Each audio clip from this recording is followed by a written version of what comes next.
Situs ini pernah menjadi situs religi. Buktinya ada semacam lumpang batu ya. Mungkin kamera bisa didekatkan di sini.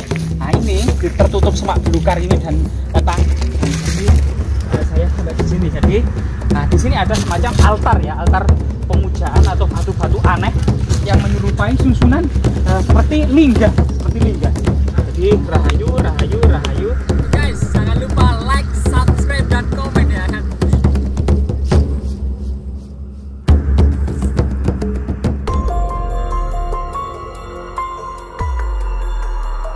Pemirsa, kali ini kita terus menelusuri jejak-jejak leluhur kita ya. Bagaimana kemudian pasang surut sejarah dan lika-liku peradaban tengah dilalui oleh bangsa ini. Bangsa Oseania atau bangsa Polinesia. Ini merupakan masyarakat yang bisa mengarungi seluruh samudra ya. Bahkan di masa-masa era kerajaan Sriwijaya diduga melakukan upaya untuk kemudian pelayaran ini semakin pesat sampai menguasai bagian kemudian Madagaskar ya, termasuk kemudian Afrika bagian timur dan ke timur masuk ke kepulauan Oseania, terus kemudian mengarungi seluruh Samudra Pasifik dan Samudra Hindia. Sebenarnya bangsa Oseania atau bangsa Melayu Polinesia ini merupakan bangsa pertama mengarungi samudra ya, lebih hebat daripada bangsa Viking. Nah, dari situlah kemudian leluhur kita, terutama memang di Pulau Jawa ini pada masa Homo erectus ya, 1,5 juta tahun silam, Pithecanthropus erectus telah ditemukan. Homo erectus ini kemudian punah sekitar 12.000 sebelum Masehi, dan pada 3.000 sebelum Masehi kemudian ada imigrasi ya, orang-orang proto Melayu untuk kemudian memasuki kepulauan Nusantara, baik itu dari Sumatera maupun dari Filipina, memasuki Nusantara, mendesak orang-orang Austromelanozoid menuju timur ya, yang berkulit putih, sehingga kemudian digantikan oleh orang Melayu Polinesia atau proto Melayu. Ini membawa kebudayaan batu besar ya, yang kemudian pada tahun 1500 sebelum Masehi orang-orang Deutero Melayu muda membawa kebudayaan Dongson. Sampai 500 sebelum Masehi migrasi kedua orang-orang Dongsonian ini benar-benar memantapkan diri untuk menjadi pewaris Nusantara. Kali ini kita menelusuri sebuah jejak-jejak peradaban megalitik ya. Diduga di sini ada semacam kepercayaan pada masa lalu, batu alam, jejak kemudian vulkanologi dan tektonik. Jadi pengangkatan batu-batu raksasa ini diduga pada sekitar 60 juta tahun silam merupakan sebuah proses vulkanik dan tektonik yang membentuk sebuah gugusan. Namun ada kemudian pada masa-masa peradaban kuno, peradaban Melayu tua, ini kemudian menjadi semacam situs monumen, situs magis dan sakralnya yang kemudian digunakan sebagai situs-situs religi pada masa prasejarah. Jika kita lihat ya, di sini ini memang benar-benar seperti ular kobra raksasa, kepalanya gitu ya, jenggernya, dan kemudian tubuhnya masuk ke dalam bukit ini ya. Jika kita lihat tubuhnya, sini kita tahu tubuhnya sampai sana, ternyata kemudian belok ke sana. Nanti kita lihat belokannya gitu ya. Nah ini. Jadi pada masa prasejarah ini ular itu sebagai simbol penguasa dunia bawah.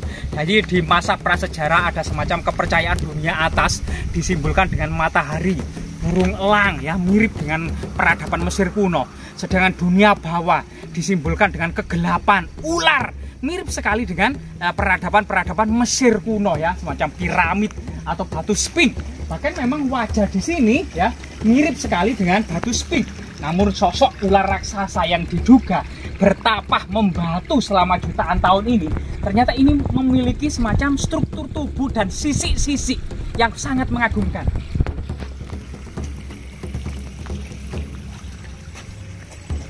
Jadi di sini kita akan bisa melihat ya semacam cekungan-cekungan yang membentuk sebuah struktur, tapi yang paling memang menakjubkan adalah semacam ini ya, Sphinx stone atau kemudian batu kepala ular raksasa yang bertapa membatu. Di samping itu kemudian jika kita lihat ya, di sana itu ada semacam sisik-sisik ular naga.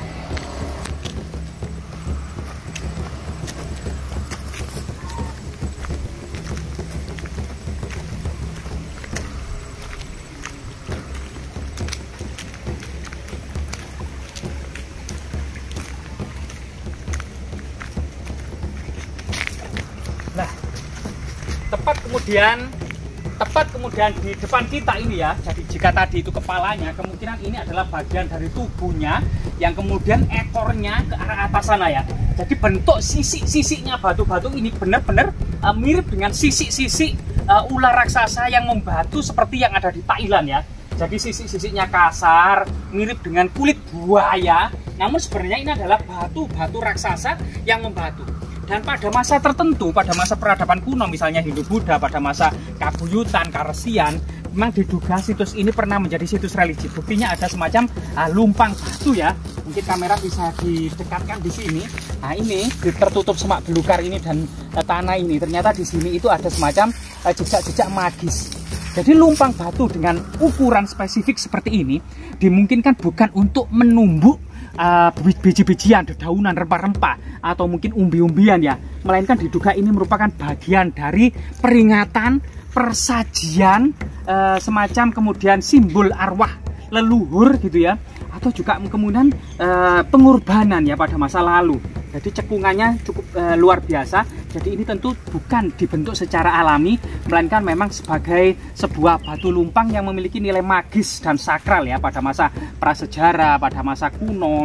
Dan diduga ini kemungkinan memang ini lingganya ya, lingga bagian dari kemudian lambang kesuburan. Nah di situ. Jadi jika kita lihat ya ekor dari ular naga, jika awal video kita akan melihat kepala naga raksasa yang bertapa membatu, kemudian sampai masuk ke dalam bukit ini, sampai tubuhnya berkelok-kelok dan ada semacam sisi-sisinya, dan ada simbol-simbol magis dan sakral masuk ke dalam sini gitu ya. Dan di sini bisa kita lihat ya, ada entah pohon apa atau batang-batang yang melilit-melilit, meliuk-liuk ya, seperti sekawanan ular. Di sini kemungkinan memang bisa jadi kemudian punden ini itu disakralkan penuh dengan ular ya. Jika kita lihat teman-teman, area ini masih disakralkan masyarakat, dan disinilah kemungkinan adalah semacam ekor dari ular naga raksasa yang bertapa membatu itu, baik itu secara simbolik gitu ya, maupun secara nilai magis dan sakral, maupun peranata-peranata sosial dan religi pada masa peradaban-peradaban di masa lalu.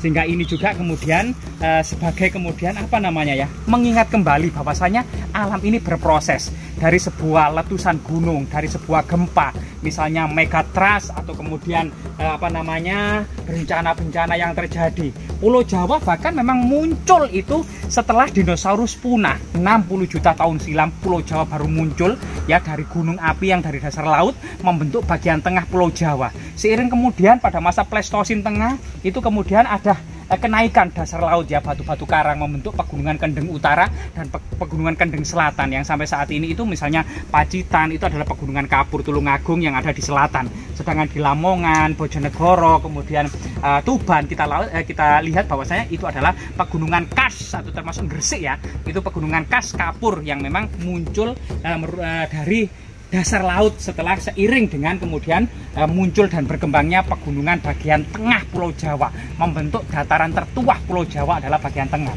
Jika kita lihat ya ke sana dari sebuah proses vulkanik dan tektonik ini gitu ya, maka kita akan lihat ya susunan-susunan batu alam ini meskipun terbentuk secara alami, namun ada kalanya membentuk semacam peradaban, peranata sosial pada masa peradaban prasejarah atau pada masa peradaban kuno, sehingga sampai saat ini pun kemudian situs ini kemudian menjadi situs religi. Buktinya saat ini itu masih dipagari pakai pagar besi ya, secara modern, ada persajian, ada perdukaan. Jika kita lihat, kalau tidak percaya mungkin kita bisa ke sana ya, lihat podiumnya ya. Nah, ini.